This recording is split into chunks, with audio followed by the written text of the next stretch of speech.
Perhaps at a certain age, we begin to realize peace isn't found in how many people surround us, but in how we feel when there's no one left but ourselves. I'm 65 now, and I avoid crowds. Not out of resentment, but because I want to live slower and truer. If you've ever felt tired of maintaining unnecessary relationships, or felt an emptiness even when standing among many, then maybe what I'm about to share will speak to you. Part 1. When I chose to step away from the crowd. One day, I realized I no longer wanted to be in noisy gatherings. Not because I disliked people, but because I was tired of stretching myself to please everyone. At this age, I've learned that peace doesn't depend on how many people surround you, but on how light your heart feels inside. I used to be the kind of person who showed up whenever someone needed me. I believed that being good meant always being available. But as I grew older, I found my energy fading for things that didn't truly matter. Some relationships weren't bad, they just no longer had meaning. When I crossed 60, time became clearer than ever. I saw how short life really is, and realized that every moment I give, to someone, or to something, is a choice. Stepping away isn't escaping, it's returning. Returning to myself, to stillness, to the simplicity I once ignored in my youth. Now, I walk slower, speak less, but feel more deeply. I don't need many gatherings, just a cup of tea, a kind soul, and a quiet space wide enough to hear my own heart. Part 2. Time, the greatest teacher. Time used to feel endless. I wasted it on late-night talks that meant nothing, on parties where I only showed up to be seen, and on relationships that drained more than they gave. Now, it's different. Each morning, sunlight touches my window and I feel grateful to be alive one more day. Time is no longer a number, it's the fabric of life itself. I've learned to make every moment count. To drink coffee slowly, listen to loved ones fully, and stay silent when silence feels right. The older I get, the clearer it becomes, we can't be everywhere for everyone. Every presence in one place is an absence in another. So I choose carefully who deserves my time, what brings me peace. Letting go of people or things that no longer fit doesn't make me cold, it makes me free. Not because they're bad, but because our paths have diverged. Time never taught me how to hold on. It taught me how to release, gently, and without regret. Part 3. Relationships and the art of letting go. When I was young, I thought friendship and family had to be kept at all costs. I tried to maintain every connection, even when it had turned into mere politeness. But I've learned that not every bond must last. And not every separation has to be sad. People change. I change. Some who were once close drifted away, some I hurt. And now they exist only as tender memories. Letting go of a relationship isn't cruelty, it's respect for both our journeys. I now stay close to those who allow me to be myself.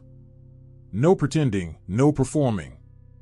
I treasure genuine conversations, however brief. More than long meetings that leave me empty inside. Today, my circle is smaller, but much more peaceful. I don't need many people, just enough hearts that make mine calm. And I know now, that's the kind of happiness youth never taught me. Part 4. Learning to trust again. Trust once hurt me deeply. I used to believe everyone was kind and sincere, until I realized my kindness could be taken for granted. At this age, I don't open my heart easily, but I don't close it either.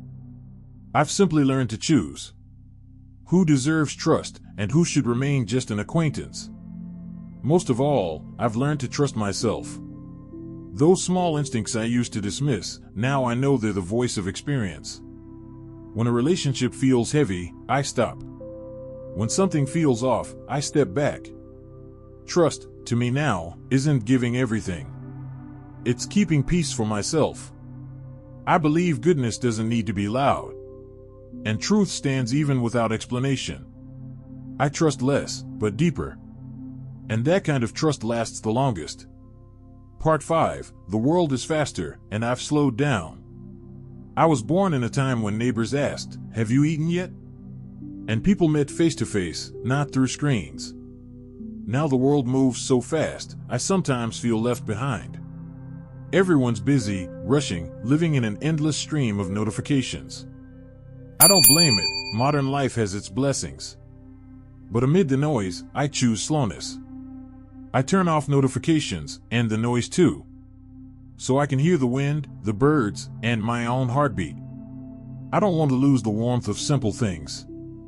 A home-cooked meal, a cup of tea at dusk, a conversation without interruptions. To me, that's what real connection feels like. The world may change, but humans will always need love, listening, and presence. Slowing down isn't falling behind. Sometimes, it's the only way to truly feel alive. Part 6, the gentle kind of loneliness. Some people fear being alone. I see it as a gift. When I'm by myself, I can hear my breath. Hear what my soul is trying to say. Silence is no longer frightening, it's where I recharge. After years of moving too fast, giving too much, I savor the simple things.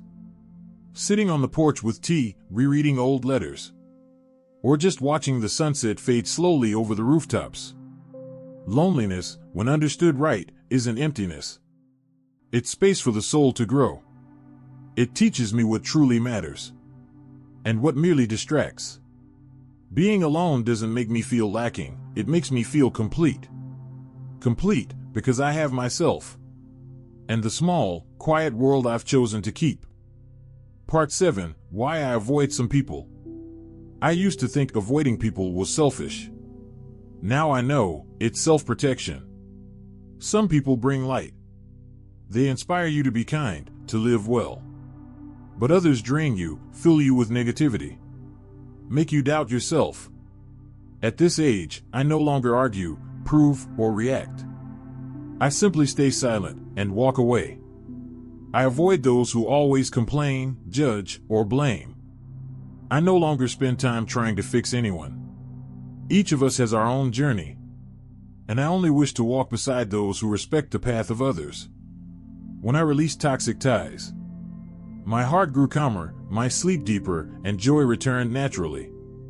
Avoiding people doesn't mean withdrawing from life. It means choosing who's worthy to walk the rest of the road with you. Part 8, a new chapter of peace. At 65, I no longer chase anything. No need to prove myself, no need to be loved by everyone. Just the freedom to be myself. Each day begins with gratitude and ends with calm. Looking back, I see a tapestry of colors, mistakes, losses, words unsaid. But no regret. Because all of it shaped who I am now, slow, deep, and peaceful. Life is simpler, reading, music, gardening, cooking. And sometimes sitting alone, remembering faces that once passed by. I no longer seek big joy, only small, honest moments. If you've reached a stage in life where you feel like retreating, don't be afraid. Perhaps it isn't an ending, but a beginning, the beginning of peace. A note for those seeking peace. Only after enough noise do we understand the value of silence. Only after loving enough, losing enough, giving enough, do we learn how to stay with ourselves. Avoiding people isn't rejecting life. It's finding your heartbeat again in a world that moves too fast. I still love people. Just quietly now. I still live in this world. Just more softly, more truthfully, more peacefully. If you're lost in the noise, pause for a moment. Sip your tea slowly. Take a deep breath. And let your heart rest. Because sometimes, peace doesn't come from searching. It comes when we finally stop searching. If this story resonates with you, share it with someone who needs a moment of calm. And don't forget to subscribe. To slow down with me, the storyteller. In this fast-moving world, Slow Living channel, where stories are told at the rhythm of a slower heartbeat.